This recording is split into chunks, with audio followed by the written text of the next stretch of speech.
तो फ्रेंड्स देख सकते हैं आप यूपीएससी की जो नोटिफिकेशन आ गई है। और इस बार खुशखबरी की बात यह है कि इस बार देखिए आप कि 1056 वैकेंसीज़ हैं। ठीक है, और अब हम ये सभी डिस्कस करेंगे सारी चीज़ों को। तो हम क्या देख रहे हैं कि अभी इसमें हम एलिजिबिलिटी इसमें चेक करेंगे, कट ऑफ चेक करेंगे, ठीक है, सिलेबस चेक करेंगे आपका क्या क्या आता है, इसमें एज लिमिट किस प्रकार से दे रखी है वो भी चेक करेंगे।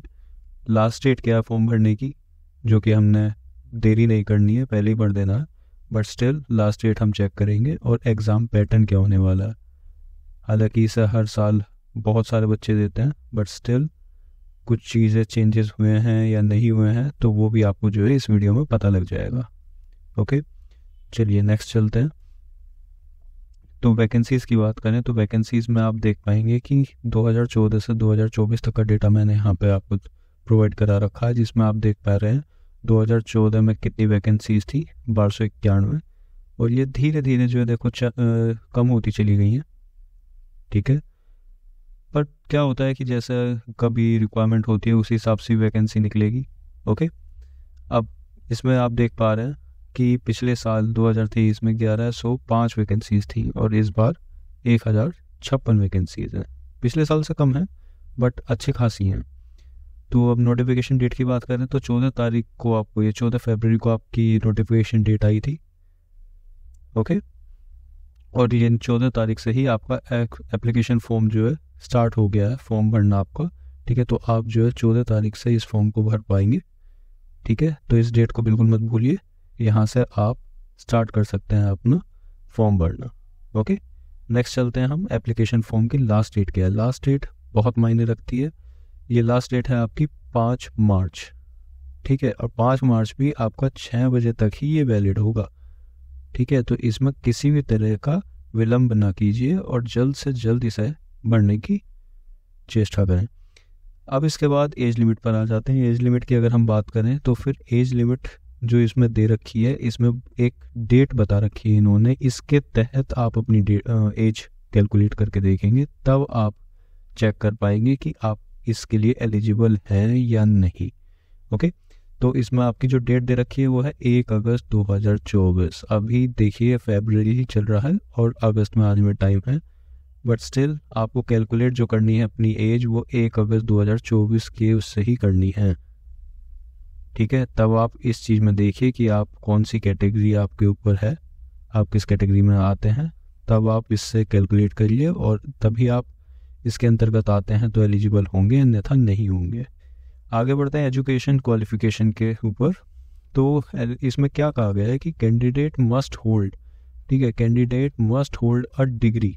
तो आपको डिग्री होनी आवश्यक है, यानी कि आपकी ग्रेजुएशन ज़रूर से ज़रूर होनी चाहिए।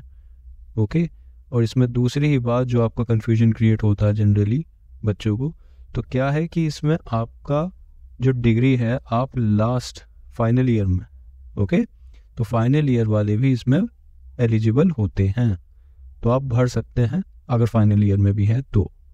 ठीक है, आगे बढ़ते हैं। एग्ज़ाम की स्टेजेस देख लें तो ये देखो 3 पार्ट्स में डिवाइडेड होता है। इसमें पहला आपका आता है प्रीलिम्स, ठीक है, जो अभी ये पेपर होने वाला है आपका, जिसके लिए ये जो वीडियो बनाई जा रही है, जिसके लिए नोटिफिकेशन आउट हुई है। फिर इसके बाद आपका होगा मेंस, ओके, एंड फिर ये होगा पर्सनैलिटी टेस्ट। ओके, तो पर्सनैलिटी टेस्ट बेसिकली इंटरव्यू ही है। ओके, तो इन 3 चरणों में आपकी जो है ये परीक्षा होगी। ओके, तभी आप IAS ऑफिसर या IPS ऑफिसर बन पाएंगे। तो प्रीलिम्स, मेंस और पर्सनैलिटी टेस्ट। आगे बढ़ते हैं एग्ज़ाम पैटर्न पर। एग्ज़ाम पैटर्न में क्या कहा गया, एग्ज़ाम पैटर्न देखो क्या है कि नंबर ऑफ क्वेश्चंस। अब देखो 2 पेपर होते हैं, ठीक है, प्रीलिम्स में 2 पेपर होते हैं, एक general studies 1, general studies 2। General studies 2 को हम CSET के नाम से भी जानते हैं। ओके, तो अब इसमें क्या होता है कि जो क्वेश्चंस हैं, ठीक है, दोनों में अलग अलग होंगे। ठीक है, दोनों का पैटर्न भी अलग अलग होगा। ओके, तो जनरल स्टडीज़ के पेपर में अगर देखा जाए तो 100 क्वेश्चंस होते हैं, 2 घंटे का पेपर होता है। ठीक है, दोनों 2 घंटे के पेपर होते हैं, बट जनरल स्टडीज़ में देखो 80 क्वेश्चन ही होते हैं मात्र। ठीक है, 20 क्वेश्चन कम है। दोनों की डेट सेम ही है क्योंकि ये दोनों पेपर एक ही दिन होने वाले हैं। दोनों का लैंग्वेज भी सेम है, ये बाइलिंगुअल आता है, हिंदी इंग्लिश। मैक्सिमम मार्क्स 200 में, देखो दोनों के 200 मार्क्स ही हैं। इसके 100 होने पर भी, इसके 80 होने पर भी दोनों के मार्क्स 200 ही हैं। ठीक है, अब कट ऑफ मार्क्स क्या है, counted for merit cut off varies every year. तो यहाँ क्या बात कही गई है कि ये जो काउंट हो रही है ना मेरिट, ठीक है, ये मेरिट के लिए काउंट होता है। जनरल स्टडीज 1 का जो पेपर है वो काउंट होता है मेरिट के लिए। ठीक है, और कट ऑफ लगती है वो तो आपको पता ही है कि कट ऑफ जो है वेरी करती है, हर साल कम ज़्यादा बढ़ती रहती है। जैसे भी पेपर होगा, जैसे भी जितने स्टूडेंट्स होंगे उनके आधारों पर उनकी जैसा वो परफॉर्म कर पाए उसके आधार पर मेरिट निकलती है। ठीक है, तो ये वेरी करती है। अब सी सेट जो पेपर है, जो जनरल स्टडीज़ 2 है, उस पेपर का क्या है कि 33% क्वालिफाइंग क्राइटेरिया है। केवल इसमें क्वालिफाई करना है आपने। ठीक है, इसमें केवल क्वालिफाई करना, आपको 33% इसमें लेकर आने हैं। Okay, that's it. इसका कोई मार्क एड ऑन नहीं होता है। ठीक है, 66 मार्क्स 200 में से आपको कितने, केवल 66 मार्क्स लाने हैं। ठीक है, चलिए आगे बढ़ते हैं।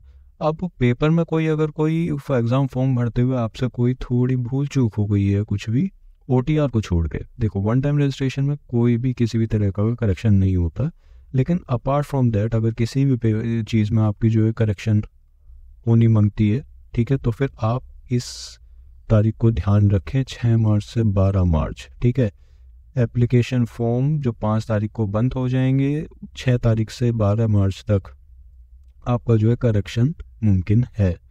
तो कोई दिक्कत नहीं है, अगर ऐसी गड़बड़ भी हो गई है या आगे हो सकती है आप पे, तो 6 से 12 मार्च की तारीख आप याद रखें और उसमें अपना ये करेक्शन कर लें।